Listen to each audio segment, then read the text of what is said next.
Pemirsa, rapat Dewan Gubernur Bank Indonesia pada 18 dan 19 Agustus 2026 memutuskan untuk mempertahankan BI Rate sebesar 5,75%. Sejalan dengan hal tersebut, suku bunga Deposit Facility sebesar 4,75% dan suku bunga Lending Facility sebesar 6,5%. Dengan demikian, BI telah menahan suku bunga dalam 2 pertemuan beruntun. Bank Sentral sebelumnya juga mempertahankan BI Rate sebesar 5,75% pada RDG Juli 2026. Rapat Dewan Gubernur Bank Indonesia pada tanggal 18 hingga 19 Agustus 2026 memutuskan untuk mempertahankan BI Rate sebesar 5,75%, suku bunga Deposit Facility sebesar 4,75%, dan suku bunga Lending Facility sebesar 6,5%.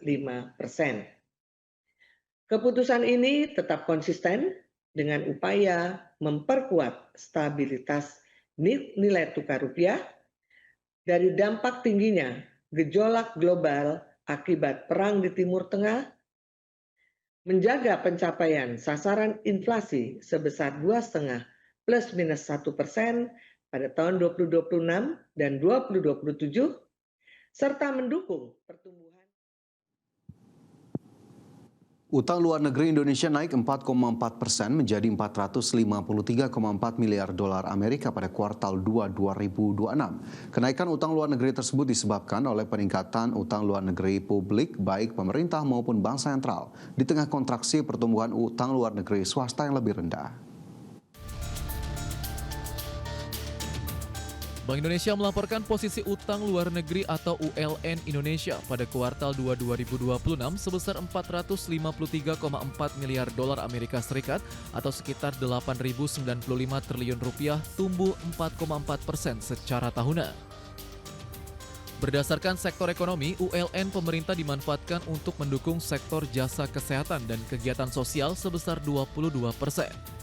Administrasi pemerintah, pertahanan, dan jaminan sosial wajib 20,6%, jasa pendidikan 16,2%, konstruksi 11,5%, serta transportasi dan pergudangan 8,5%. Sementara itu, peningkatan ULN Bank Sentral terutama didorong oleh kenaikan kepemilikan non-residen terhadap instrumen moneter sekuritas rupiah Bank Indonesia. Di sisi lain, posisi ULN swasta pada kuartal 2 2026 tercatat sebesar 194,6 miliar dolar Amerika Serikat atau mengalami kontraksi 0,6%, lebih rendah dibandingkan kontraksi 1,3% secara tahunan pada kuartal 1 2026. Berbagai sumber IDX Channel.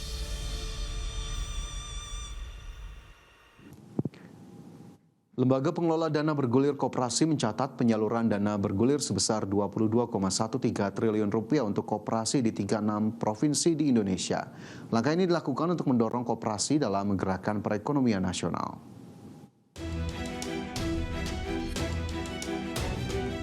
Lembaga Pengelola Dana Bergulir atau LPDB Koperasi mencatat hingga saat ini sudah menyalurkan dana bergulir sebesar 22,13 triliun kepada 3.909 mitra koperasi yang tersebar di 36 provinsi di Indonesia. Direktur Utama LPDB Koperasi Krisdianto menyebutkan, capaian ini memperluas akses pembiayaan produktif, memperkuat kapasitas usaha koperasi, sekaligus mendorong koperasi dalam menggerakkan perekonomian masyarakat. Untuk tahun 2026, LPDB mencatat hingga Juli realisasi penyaluran telah mencapai 1,15 triliun atau 54,80% dari target tahunan 2,1 triliun. Capaian tersebut tumbuh 44,45% secara tahunan dibandingkan periode yang sama pada 2025 sebesar 796,69 miliar. Adapun porsi pembiayaan diarahkan sebesar 85% kepada koperasi sektor real dan kegiatan usaha produktif. LPDB berdiri kita sudah kurang lebih 22 triliun dan tersebar untuk 3.900 koperasi seluruh Indonesia. Adapun dalam 5 tahun terakhir ini rata-rata pinjaman yang disalurkan oleh LPDB kurang lebih di 2 triliun dan itu semuanya sesuai dengan arahan pimpinan. Dalam hal ini Pak Menteri Koperasi diarahkan kepada sektor real, jadi koperasi sektor real. Kris menambahkan pihaknya juga terus meningkatkan layanan pembiayaan ke koperasi baik ke Koperasi Desa Kelurahan Merah Putih atau KDKMP atau koperasi existing. Adapun objek utama pembiayaan LPDB mencakup koperasi di sektor pertanian, pangan, dan energi terbarukan termasuk koperasi tebu, beras, dan sawit yang menjadi bagian dari program strategis nasional. Jakarta, Firmansyah, IDX Channel.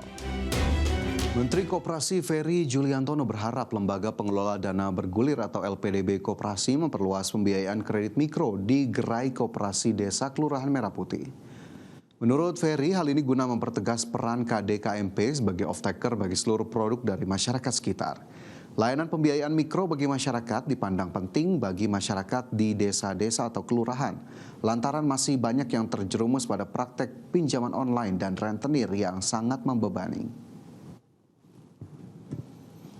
Kementerian Koperasi bersama-sama dengan LPDB ini bisa membantu mensukseskan program Bapak Presiden Pak Prabowo Subianto untuk mengangkat kembali koperasi dan juga khusus untuk program koperasi Desa Kelurahan Merah Putih. Tadi ada beberapa yang kita bicarakan, betul tadi juga hadir perwakilan dari Bank Himbara yang kita ikut. Mereka juga bersama-sama dengan LPDB mematangkan model bisnis dan visibility tadi untuk kegiatan koperasi desa, untuk keuangan mikro dan juga fungsi koperasi desa untuk menjadi off-taker, penyerap. Selanjutnya, Menteri Keuangan Purbaya Yudi Sadewa menyebutkan subsidi pembelian motor listrik sebesar 5 juta rupiah bisa mulai berjalan pada September 2026. Peraturan Menteri Keuangan terkait subsidi pembelian motor listrik ini segera diterbitkan. Presiden Prabowo Subianto resmi akan memberikan insentif khusus bagi perusahaan yang mampu memproduksi hingga 1 juta unit motor listrik. Dengan syarat, perusahaan tersebut harus berasal dari Indonesia dan berproduksi di dalam negeri. Selain itu, pemerintah juga mengeluarkan 3 kebijakan utama terkait mobil listrik nasional, yakni menekan biaya kendaraan bagi masyarakat, mengurangi ketergantungan pada bahan bakar impor, serta memperbesar industri motor listrik nasional beserta rantai pasoknya, mulai dari baterai, komponen, perangkat lunak hingga layanan purna jual. Menteri Keuangan Purbaya Yudi Sadewa menyebut subsidi pembelian motor listrik sebesar 5 juta rupiah bisa mulai berjalan pada September 2026 ini. Peraturan Menteri Keuangan terkait subsidi pembelian motor listrik ini segera diterbitkan. Namun, aturan resmi yang menjadi payung hukum kebijakan tersebut masih dalam proses. Sebelumnya, Menteri Perindustrian Agus Gumiwang menyampaikan bahwa insentif motor listrik senilai 5 juta rupiah tersebut masih menunggu terbitnya peraturan Menteri Keuangan. Kebijakan insentif ini terbukti mampu mendongkrak pasar motor listrik di Indonesia. Tercatat, penjualan sepeda motor listrik naik signifikan dari 17.198 unit pada 2022 menjadi 62.409 unit pada 2023.